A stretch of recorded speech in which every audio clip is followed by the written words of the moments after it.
Welcome back to What's a Skeet. Today we're joined by Biskee Brisht, an indie folk pop band known for their bright energy, rich harmonies, and modern twist on Manx traditions.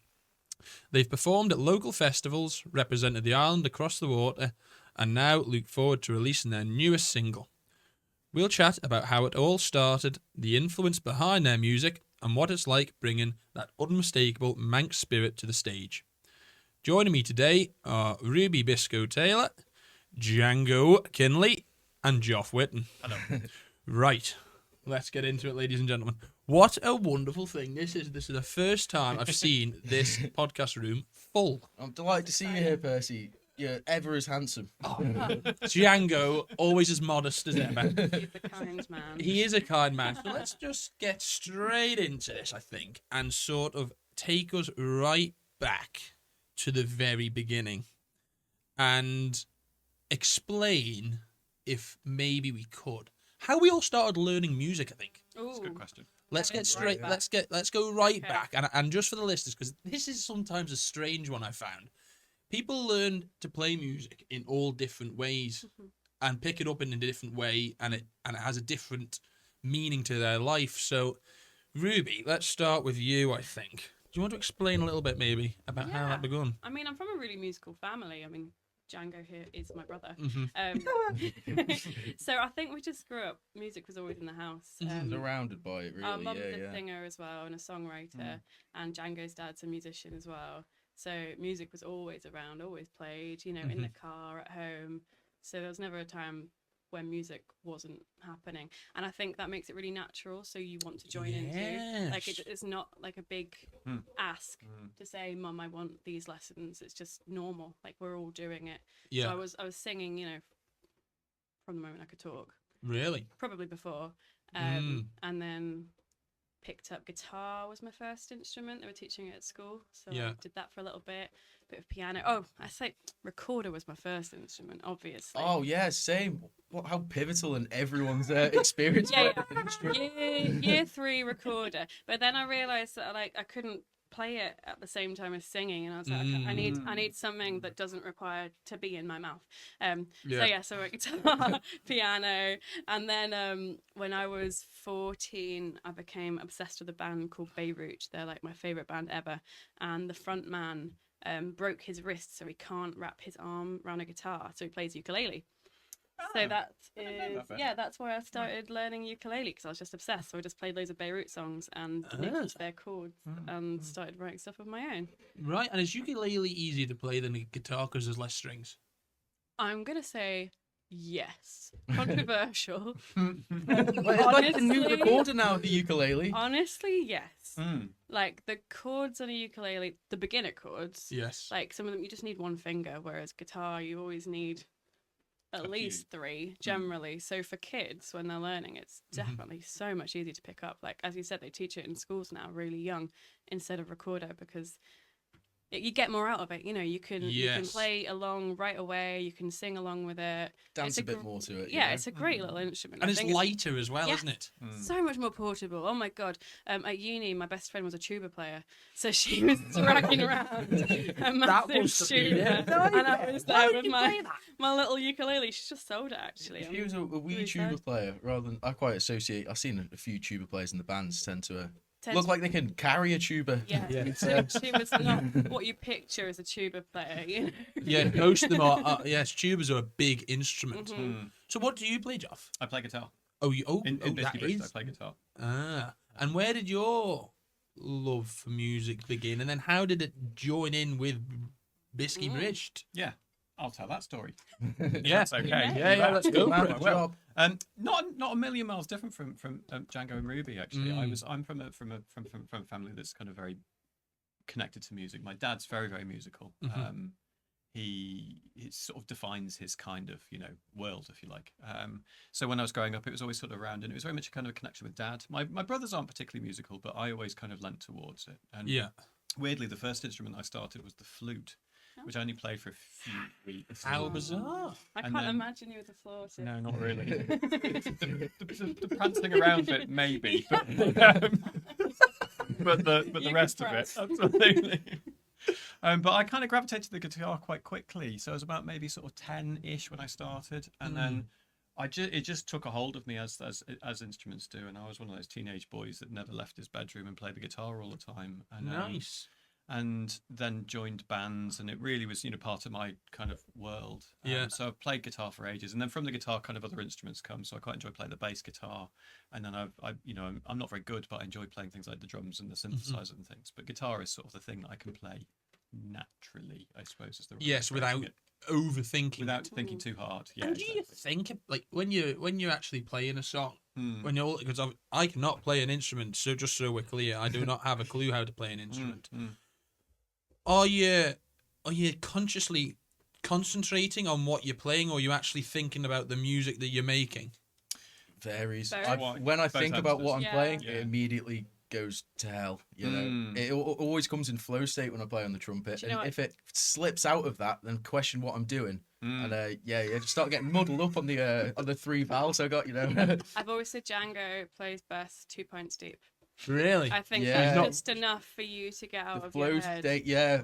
It brushes off all the cobwebs. You're feeling easy and smooth. Right. The neural signals are just flowing effortlessly. For Really? me, I can't have a drink. I'm thinking about it. Really? Yeah, the chords don't come if my brain's not on it.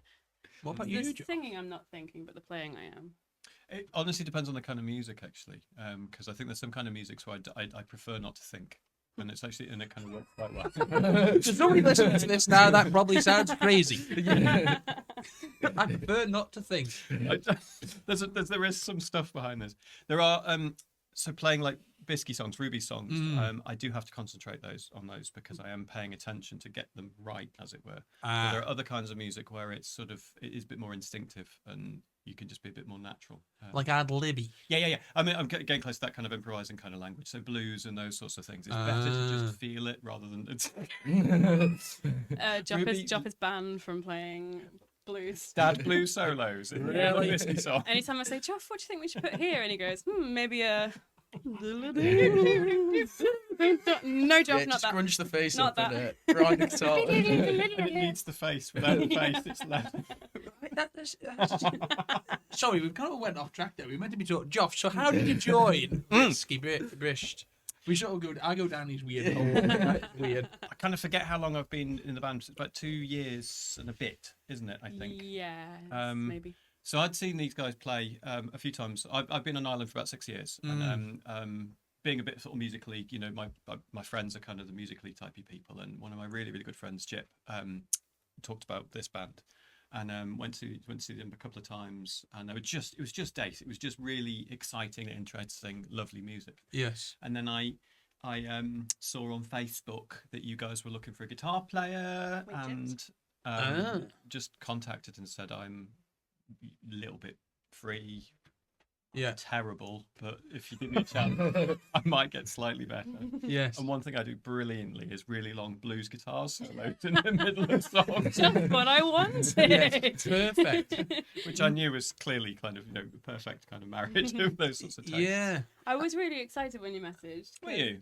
Our guitarist was Django's dad, who was my stepdad growing up, and he's someone that's always been there for me musically. He's a brilliant player, Kinner. Yeah, and I mean, he is good. He's a You know brilliant him. player. So when he stepped down, it was like, who are we going to have to replace Lost, him? So I almost just, like a lost seat. yeah, it's a seat. huge difference. So I put out an ad, no idea who's going to contact me, and Joff was actually the first one Was I? who messaged, and when you just get the feeling Yeah, that yeah. it's right, I just immediately went, yes, oh thank God, yes, he's Really? the right person.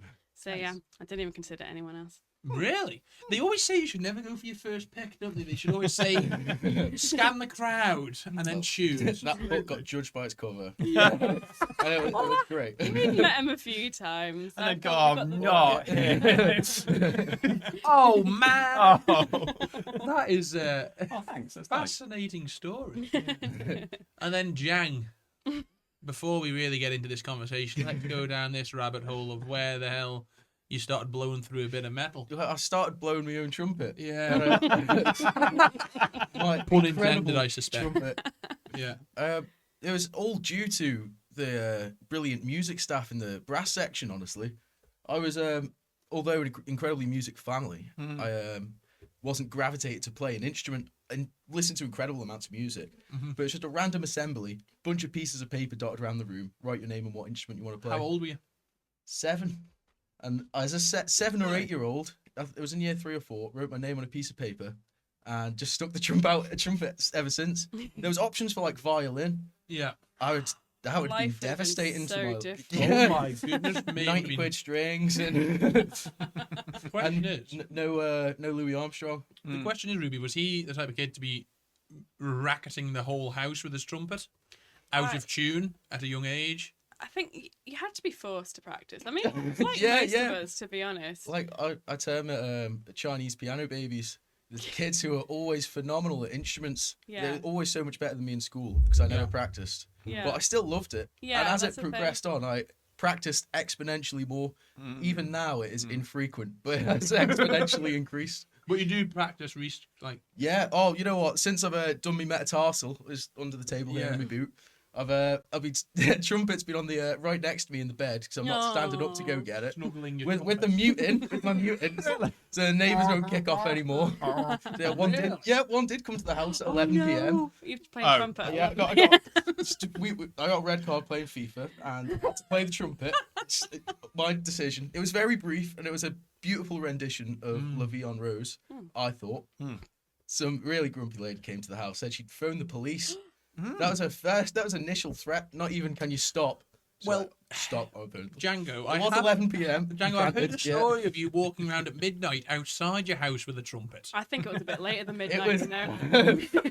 it was actually a really late one in the Riddler. After your birthday, wasn't Yeah, it was a birthday one. We had a birthday gig on the beach. And there was a Facebook post in the end, Yeah. after a birthday gig on the beach, Bay and the Riddler. Yeah, It comes weird to trumpet player walking around Port Out at 2 a.m. basically said that. Yeah, playing. Gonna fly out. And they said someone's making a racket playing the trumpet in the streets of Port Erin at 2 a.m. And Party time. Only you would do that. Who on earth That's could that be? You. Wasn't me. It's quite funny. I had to force Django to join the band. I hadn't had a regular trumpet player yet, and because I was obsessed with this band Beirut, they have brass, and I was like, I need a trumpet player. And I think were you 15 when Maybe you joined? 14. Yeah, 10. young. One of the two anyway. Young enough that you were still feeling really awkward about it. Yeah, yeah. So I said, I will pay you £5 for every rehearsal you come to. It's big money then. That was how you leveraged him to play. Because trumpets aren't a usual instrument you would find on a stage. Generally, if you go somewhere to, I don't know, say if you're where like a Bushies or something like that, they always have the drums, the guitar, maybe a keyboard, but you very rarely see live trumpet playing in a style that you guys play, I think. But is that all comes down from your favourite band? Yeah, basically. I'm just a big copycat, to be honest. Yeah. Inspiration cat. Yeah. What does that give to the music, having a trumpet in it? Do you have to change the way you make it? In the sense of it, does it have to go at a different rhythm so the trumpet player can keep up? Because you guys are playing strings, and he's blowing. I guess I adapt to you guys to not play arrogantly loud. Yeah. To play appropriately soft in places. Because I need to look after the dynamics when you're playing as a lone trumpet. Yeah, and when you're writing parts for music, you have to consider like the capabilities of an instrument, definitely. But my range. And yeah, keys is a big issue, isn't it? In terms of which key the trumpet naturally plays in, which is not always comfortably natural for the guitar. Yeah. So they're two different styles of instrument because they play at different notes. Yes, exactly. Yeah. Yeah, exactly. Yeah. and I think it's funny with brass players, like you said, they're not often in a band, or if they are, it'd be a huge, Glastonbury stage. Exactly. That's what I mean. And brass players are so much more used to playing like in a brass band group where they're not kind of isolated on the stage. They're in a big group. They're reading their music, and I think that's why I found it so hard to get any more brass players, because anytime someone comes in, they actually go, no, I don't really enjoy standing here, not part of the group, like all the focus on me. 'Cause, Alienated. when Django plays his brass bit, all eyes are on Django. He's the superstar, and lots of people aren't really comfortable. He I'm a is, he is. superstar. I'll take it, man. And I think lots of people struggle with that. So yeah, thanks for sticking with us, Jan. Yeah, do you feel pressure on the stage, Jan? Time to time, definitely got well better with it, but mostly not. I did for the lottery winners gig because I was expecting it to be sold out. It's unfortunate it wasn't because they put it on a Wednesday, which is quite mad. Yeah, that's crazy. And because at the Fleetwood Mac, when I was there just weeks before it was incredibly rammed. Every seat, every shoulder was touching. Yeah, and I was there like, oh my god, I can't even walk. I'm gonna be such a sore thumb on stage. And poke my head around the corner. I was like, oh, that's a really comfortable amount of people to play to. And there's like a couple nomads giving me a wave. I'm like, all right, it's the local gig again. There we go. Yeah, and the crowd is such a huge part of a performance, isn't it? Massive, And I've never been on there in the sense of a musical sense, but I have been up there to talk to people. And it's two different things. However, the crowd is still extremely important in how they react. So when you guys play, are you looking to involve the crowd into the music and for them to sing along, or do you want them to listen and enjoy it through listening, or do you want them to hum along? I don't really know what that. I think engagement. Just you're right. I think the way energetically. our music is written, I definitely want people singing along. I want people dancing. I want people up there. I'm happy if they just want to sit and listen. That's nice too. You know, they're enjoying it then. But it's I think it's a very participatory kind of music. It's very hooky. It's jiggy, isn't it? I did a bit of Spotify stalking beforehand. I was like, what gems am I going to find on here? And they are dead catchy. Yeah, absolutely. I can't knock I maybe wouldn't tell you if they were rubbish.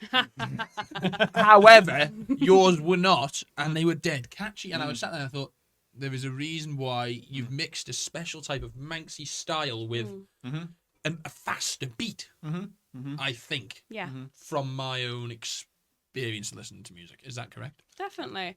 I think it's all just, you write the music that you like. And I grew up listening to lots of kind of 60s pop and sing-along stuff, and then also grew up very involved in like the Manx trad world. Yeah. And the music itself isn't very trad, but I really like those layers of instruments, and that's where I tried to incorporate that. That is, and when you guys, do you write the songs together? No, it's all her genius. I write the songs. So what influences you to make the music? Me. No. It's all for Joff. It's all for Joff. Even before I knew him. You on the horizon. That's why when you sent that message, everything ignited in me. This was always for you. See lights.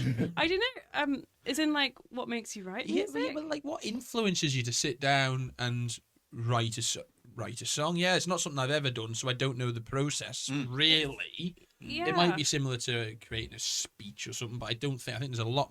You guys are basically talking another language, really. So do you write it like a language, in the sense of you're writing down notes, or are you just writing down words, or are you writing down humming a beat? Yeah, so I voice notes is generally what I do. I have tunes in my head, and I'll voice note them, and then I'll come back to them and add words, and add chords, and then add the trumpet bits and build it up from there. But I think in terms of the why you write songs, it's just because I have to. I don't know what I'd do if I didn't write songs. Like, you feel like it's you just so have natural. to? Yeah. It's like it's part of who I am, honestly. Wow. Like that's anytime powerful, I have actually. any big feelings about anything, I'm like, it just pours out in a song. But it pours out into a voice note first. Yes. Yeah. Always voice notes. A lot. Is it melody almost the starting point? Is it? Okay. But often melody and words together. Yeah, So okay. like a certain phrase. Can you explain to me what a melody is? So melody is a tune. Like ba-ba-da-ba-da? Yeah, exactly. Yeah. And then So, you're like, I want to have some cake. Yeah. So add the words to and it. then once I've got one I line. want to have more cake. Or a brownie. Yeah, once I have one line, it builds from there, and I decide if that's the chorus or if that's the verse, or like if it's any good at all. So much stuff gets scrapped and never made into any songs. But yeah, all day long, anything comes to mind, I'll just pull up my phone. And when I was little, one of my first requests for a present was a dictaphone. So I have been writing since, I don't know, maybe like seven years old, something like that. Right. Yeah.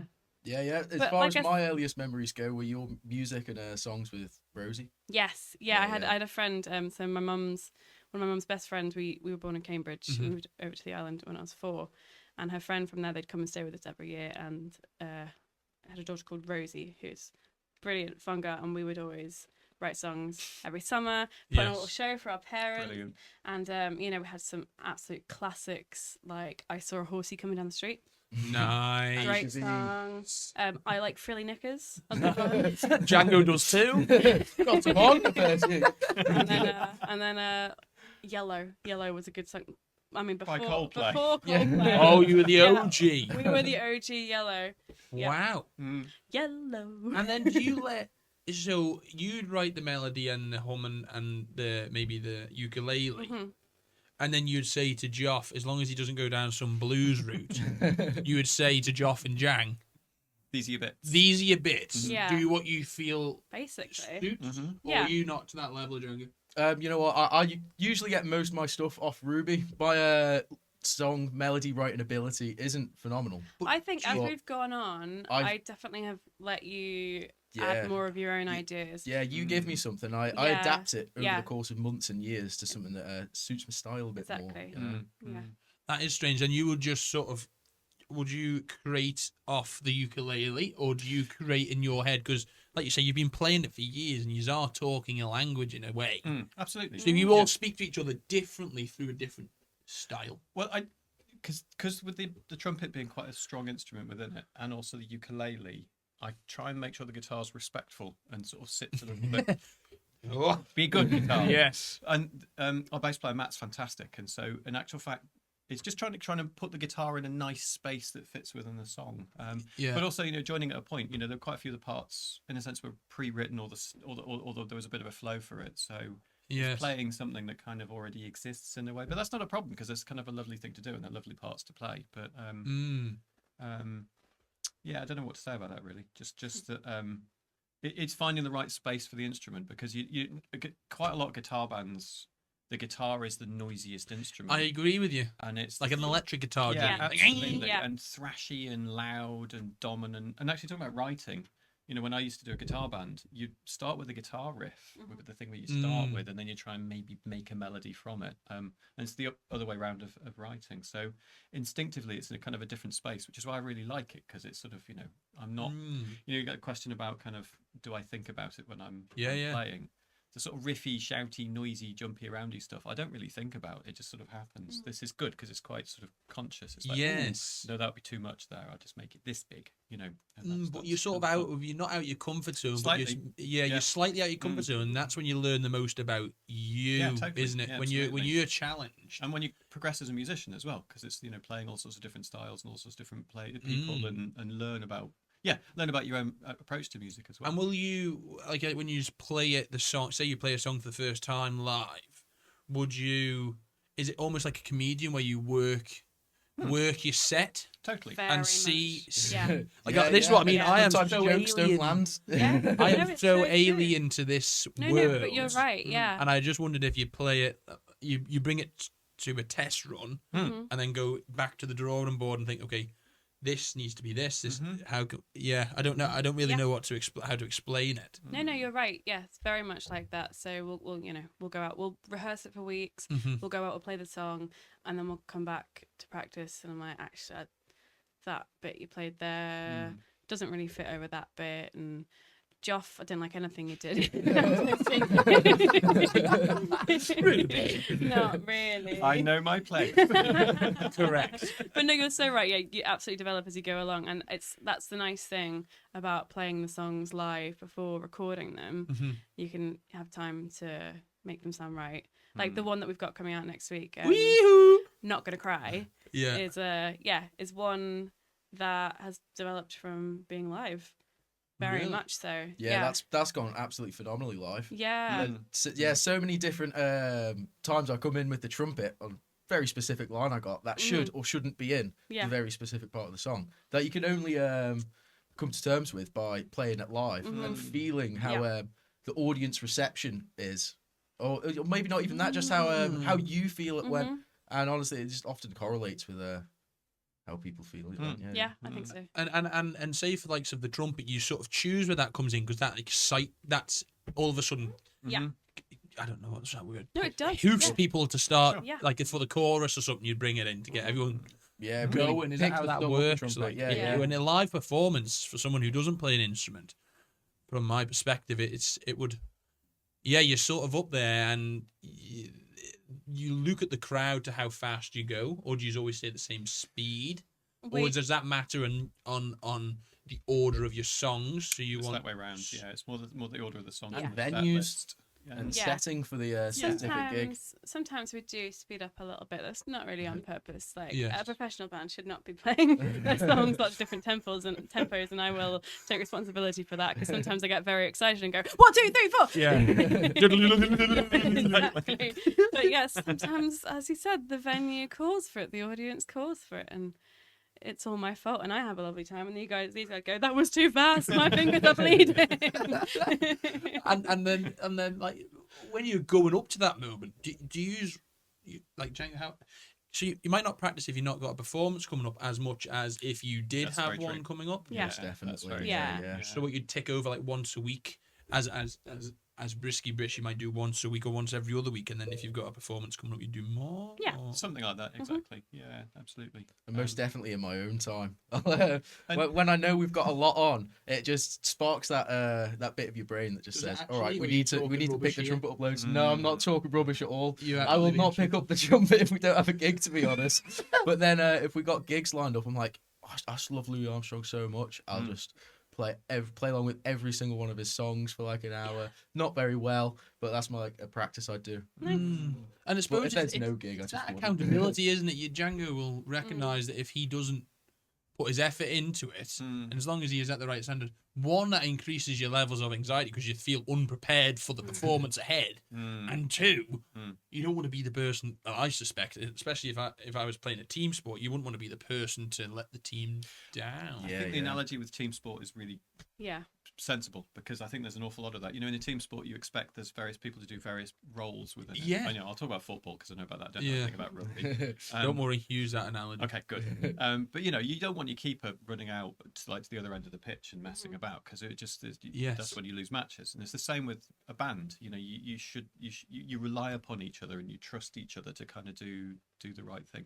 And I always feel, because I make mistakes all the time, and I always feel like I hate that I've made a mistake and let the song down. Probably I've got away with it. But it is that kind of weird anxiety, but also trust at the same time, because I trust everyone else will be kind of doing their bits within the band. Yes. And that's when I think a band works really well, when it's really fun to play, because it's you're all. Does that build off communication like that? That communication of how we're all feeling and how we want to do this, and how I want you to sound and how you want me to sound. It is exact same comparison as like any kind of sports team. You need people to look out for each other, do their practice, and perform their roles. Which is stick to the what the instrument was meant to do. On a trumpet, I'm not going to get too getting carried away is a part of being a trumpet, but it's not in some songs. I need to be beautiful and melodical and slow. Yeah. And I'm not going to do a rainbow flick and try run the pitch. Because that's when you do a split note. And my God, as a solo trumpeter, you can really tell when you do the wrong note. Right. It was a split through like a... Yeah, split note. You try come in on a nice note and you scuff it. So it's like having a voice break. It's the exact same noise as having a voice break. How basically. hard is it to? I've tried to blow into me like a friend's trumpet, but this just sounded so bizarre. But what's his name? Yeah, I've tried to play a trumpet, and you don't realise the amount of bloody force you have to put into the thing. It's so hard. I've not been able to get sound out of a trumpet before. It's great entertainment when people haven't played one before, giving them a go. I tried your trumpet actually. You've got to keep your lips tight and make a farting noise. You don't blow it. You fart. Is that it? Right. We'll clip that off, I think. It was all spitting. Tremendous. This is great. And you sort of you get a little bond with you. Well, I can say one of my favourite things about band practice is we usually giggle at each other for an hour. Yeah. And then we play some songs. Yeah. We have a big goss.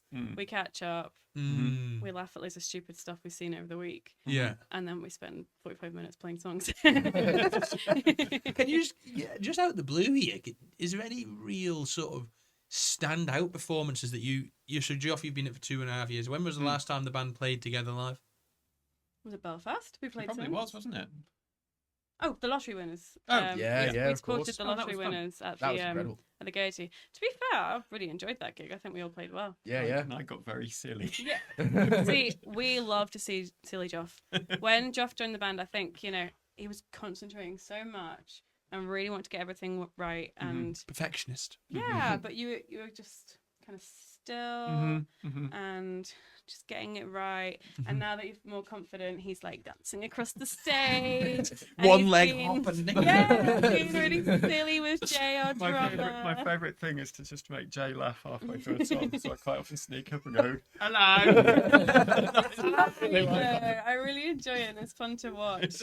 But yeah, I don't know. What do you guys think for a standout gig? Yeah, what if you guys had to tell a story of one gig you've done together, and that can be a great gig, that can be a funny gig, that can be a disaster. I've got one that that is a really Let's tell us the story. proud moment. But we did a gig in Germany. Oh, really? Oh, yeah, last- yeah. last What are you doing summer. out there? We got Ukulele festival, obviously. So because Rubes has got sort of connected a bit to the kind of ukulele scene because obviously we're playing the ukulele and there are quite a few nice ukulele festivals, and we did one in the UK, and one of the people who was there organises a festival in Germany, and we went over this absolutely gorgeous little kind of concert hall in the middle of nowhere in Germany. So it wasn't a huge festival, but it was it was a nicely kind of group of people in there. And we played an absolute blinder, Yeah, and they it was a fun absolutely one. loved us. And there was these lovely German people coming up. You have taken the roof off the concert hall. And it was so nice. It was so charming, and I was it was just a lovely moment. And I play guitar for quite a while, but I've never done a gig outside of the UK. If you like, so that was my first ever international gig, and I felt like a proper musician for a tiny little moment, and it was lovely. So thank you. That's a big deal. That's a big deal being from this. Everyone always presumes a small little Isle of Man, but going international and doing it somewhere else is it's quite.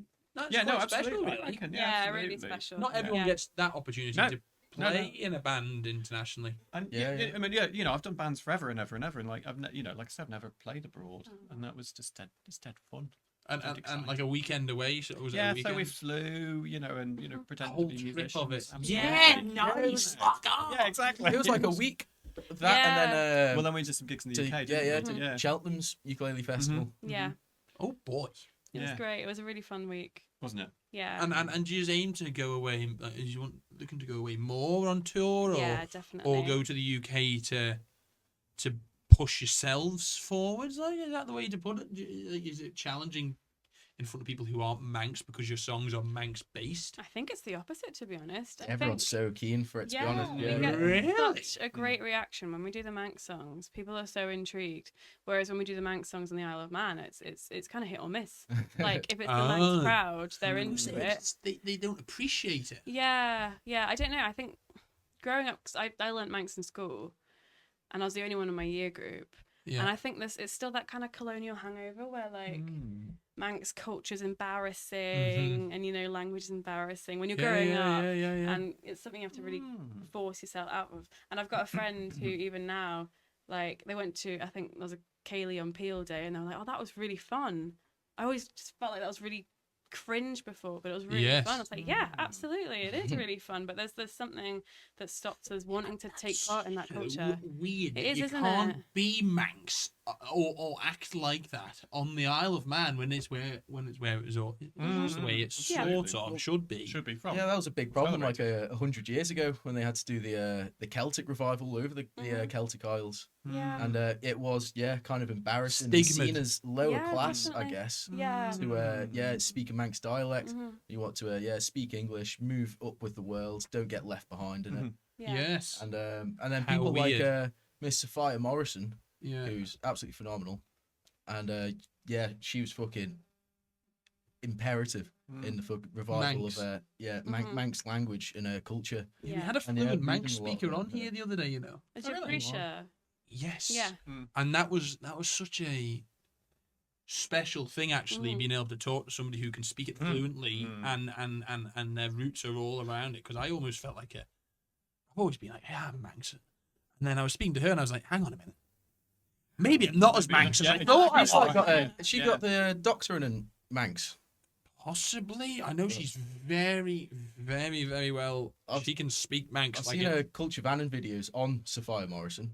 Oh yeah. Yeah, so she's a proper intellectual in the Manx cultural matters. could be her. Yeah. I'm not sure. I don't know I if have she to did. get your episode a listen there. You will have to. Yeah. 100%. And sorry, I just stuffed a brownie in my mouth. It's got to be done now. They're not there for looking at. No, exactly. I brought them for you guys. What will so- you use? Will you let the crowd know if you're playing internationally? This is a Manx song. Yeah, definitely. I was like, this is the language of the Isle of Man. If they're completely international, know nothing about the language, I'll kind of say it's a Gaelic language. It's similar to Irish, to Scottish, to Welsh. It's like a mixture of and people are really interested because I think lots of people don't even realise that we have a language over here. Yeah. So generally, we get such a great reception. We played in Ireland over the summer, and obviously Irish culture, they really connected with it. I think that we did a tiny gig. I'd only booked like a couple of weeks before in Dundalk, and it's just like almost like an open mic night that they have. And I was like, Cracking. can we get a gig? Can you squeeze us in? They knocked off the people that were booked in and had us instead. And when we started, I think there were about 5 people in the pub, and then by the time we're a few songs in, it was completely rammed. People Mega. were loving it. Great it was vibes, so like much that fun. vibe. It really was. It was like so an Irish fun. pub vibe. Yeah. You know, It was great. But No, a proper it Irish was. pub. Yeah, Yeah. it was. And you know, all the stereotypes within it. It's like, wow, exciting live music. I'll go there straight away. And But everyone it was so nice. to see enjoyed it. people Yeah. like connecting with it. You know, you can tell when you found an audience that absolutely. really get what you're doing. Yeah, no, definitely. And this You asked that question before, but it's so important. If you're aware that the people who are listening want to hear what you're playing, Yeah. it makes you play so much better, and you enjoy playing as well. you feel like you're providing for them. Absolutely, yeah. And Feels appreciated. Connected. Yes. Yeah. Everyone on the same wavelength. Yeah. Absolutely, yeah.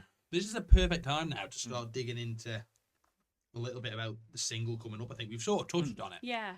But I really want to know the story, and I think the listeners should know the story behind it and where the single actually started, really. You said off air it was been 2.5 years since you released the single. Yeah, so we've not released anything for ages. The last thing we released was our version of Hop Chine, which was this time 2 years ago. And it's something that we were asked by Culture Vannon to do a version of Hop Chine. I don't even know how many years ago. Was that 5, longer?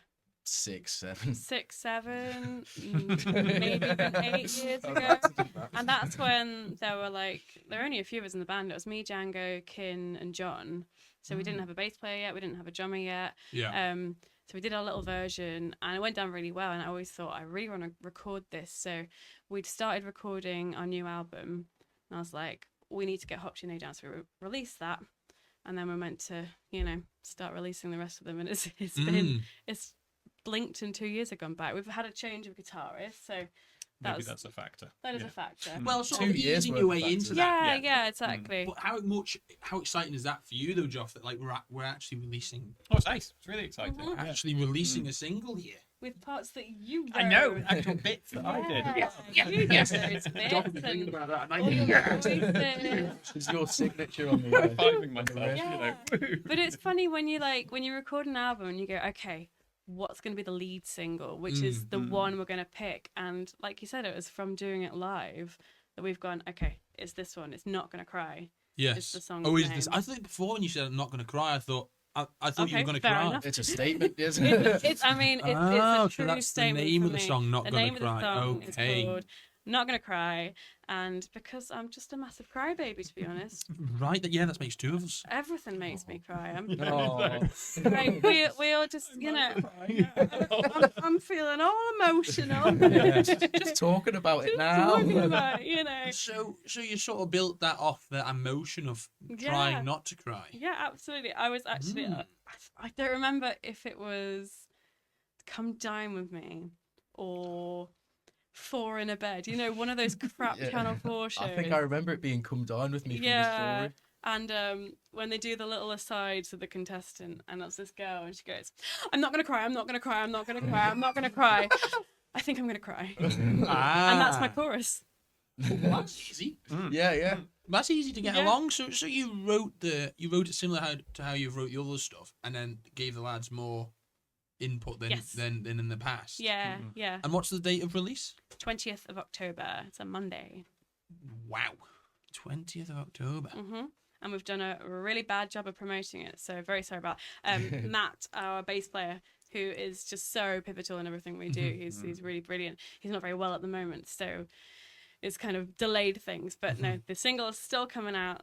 Right, let's get that out as much as possible then, shall we? Yeah, it'll be great. And then there will be a music video to follow. Really? Yeah. Okay, that'll be funny. Yeah, not that I've started. I've got ideas. I was really inspired by the Chili Festival that we both did. Oh, really? How did you find that? I thought it was really fun. Was good Yeah, as it was a well. really nice Good day. step forward. And I thought, it might be quite funny in a music video for your like chilies, and then Ah! that would make us cry.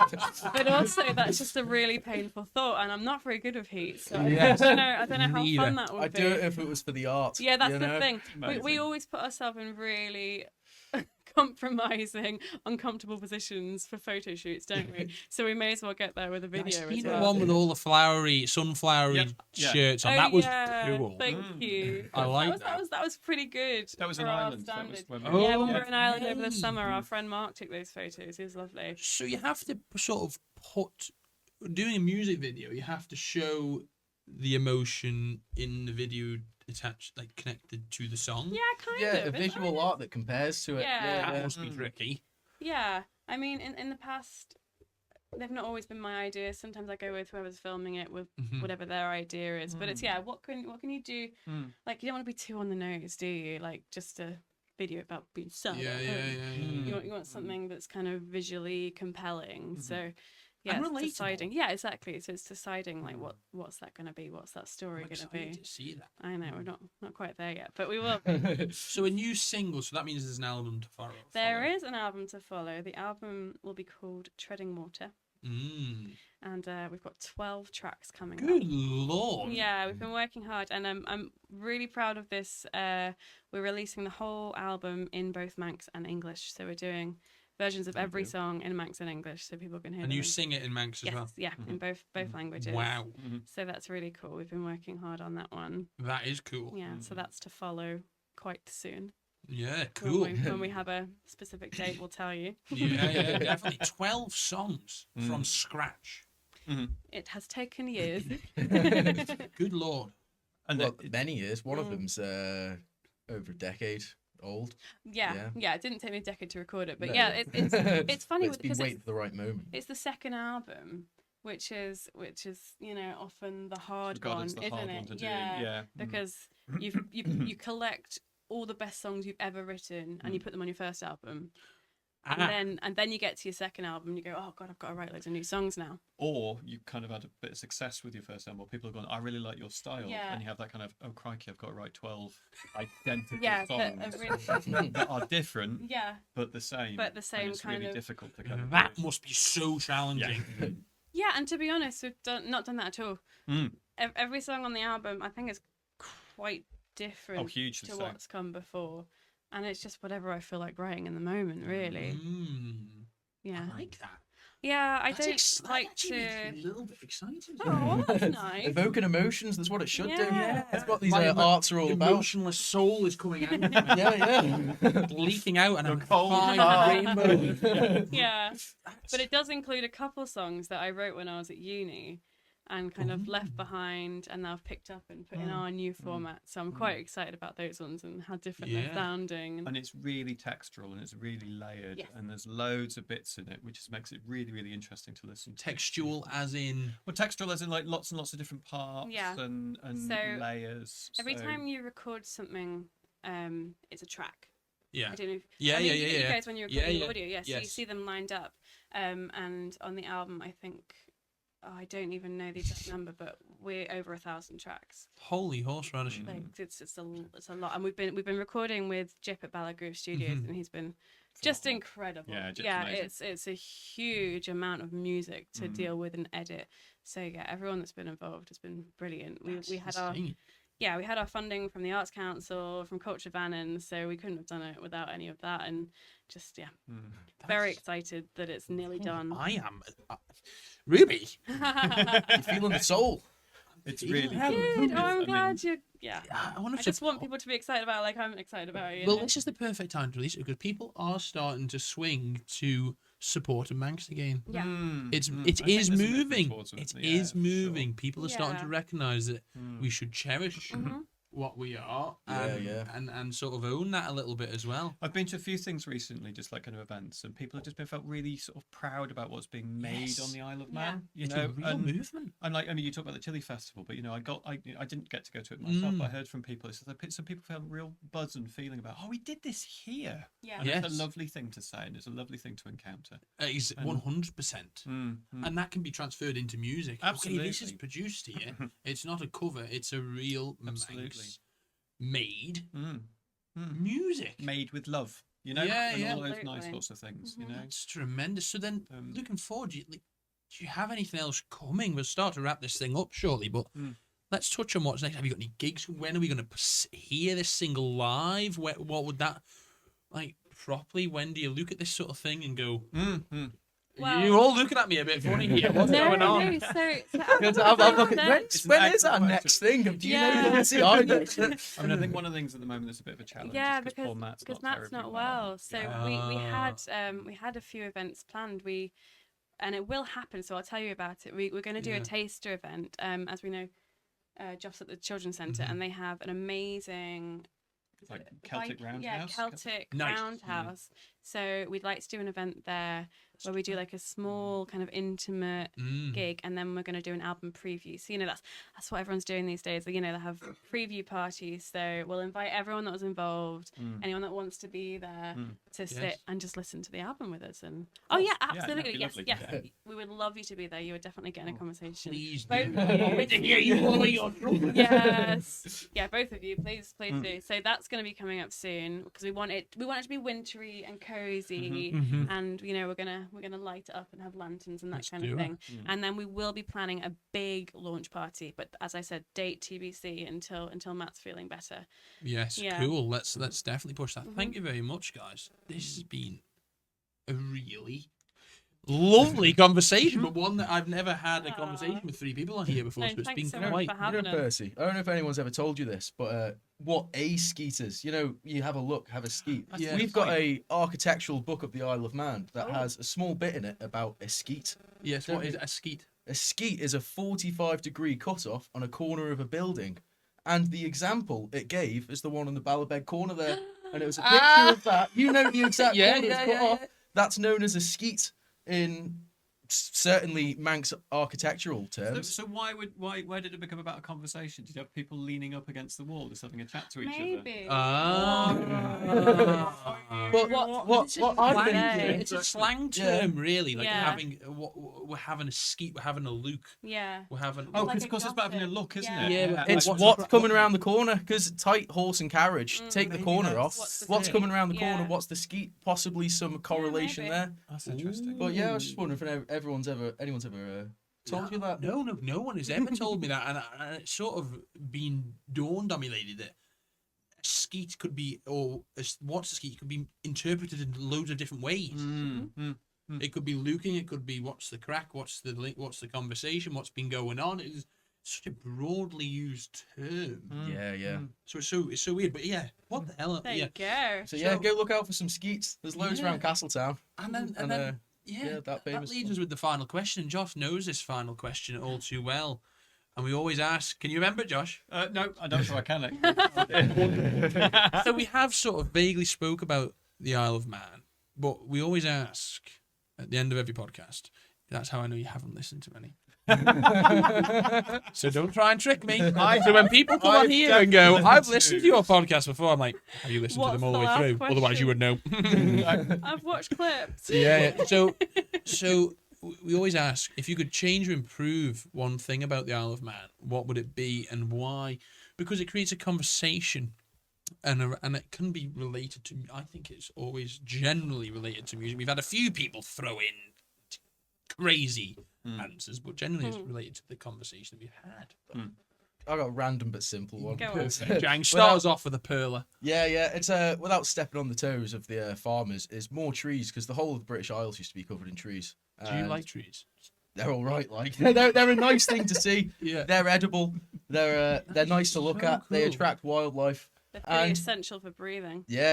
And Yes. down the Ballachagan Strait is an absolutely beautiful line of hawthorn down there and separating the fields. I never And- knew you were into trees. A lot of things, Percy. Ah. But yeah.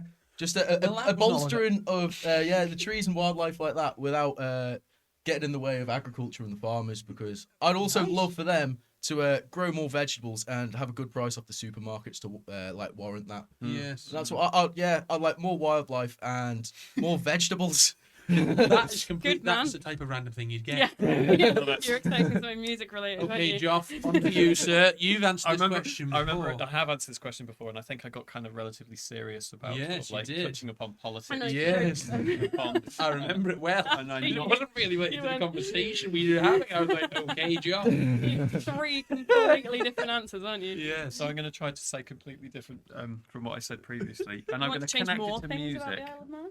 No, but that's the difficult. It's one of those questions that make you think, well, what's wrong? You know, what is it that I need to change? Or what would you like to improve? Yeah. So I'm going to try and phrase it slightly different in terms of I would think what I'd like to change is all of us having more time to spend doing the things that we love doing more. Well, isn't that nice? Well, that is Music and art and being with people and all those On nice that topic, things. did you see that Islands introduced Yes, an they did. arts fund? Yeah, I did. So yeah. was it 325 25 euros euros per week. a week Oh my for good artists? lord. You know, for struggling artists. Isn't that amazing? That's They do it in phenomenal. the Yeah, Netherlands as well, Do they? and I believe in some of the other Scandinavian countries as well. There are similar things. Sort So of it's people- encourage creation. creative Yeah, industries, basically. So absolutely, yeah. you are supposed to do something positive through it, but at the same time, you know, so much money is made from the creative industries that, you know, giving that time to people so they're So not important. chasing after, Mm. you know, minimum wage type salaries. I'm close to politics. I didn't mean to be Yeah. here.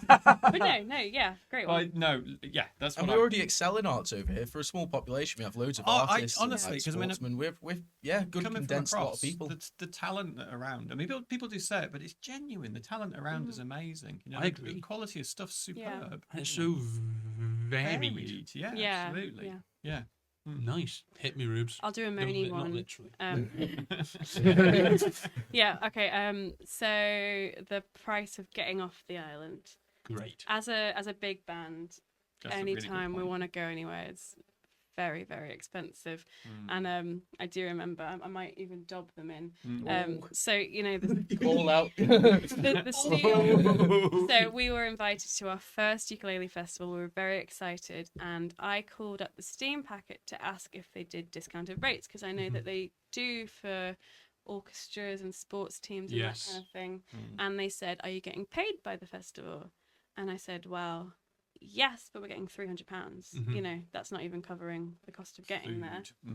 Yeah. Literally. And they said, "Well, if you're getting paid, then it's commercial, and we'll charge you commercial rate." I said, "I've called about a It's like discount, triple, and now isn't you've it? told me it's costing £1,500." Oh my god. So yeah, so we very sneakily Yes. pretended we were normal people and got no discount. But yeah, there you go. That's Are we my gonna one. get the bill through the post? Probably. I know you guys love me. Yeah. Well, now you've dobbed yourself in. Yeah. Point people need Yeah. access off, and it's not negative. This isn't a negative swing. However, it's always best to voice things that need to be said, and everyone's opinion on it is important. So. Yeah, Yeah, and yeah. luckily the Arts Council do provide grants. But imagine if they didn't have to shell out Yes. quite so much cash. I agree. Thank you very much, guys. Yeah, wonderful. God, I was going to chat a bit more shite about the Steam Packet. I'll leave it. I think we leave it. Those. Thank you very much, guys. Thanks It's so been much, a good luck Percy. with the single Thank and the you. album. And keep blowing your own trumpet, Jackie.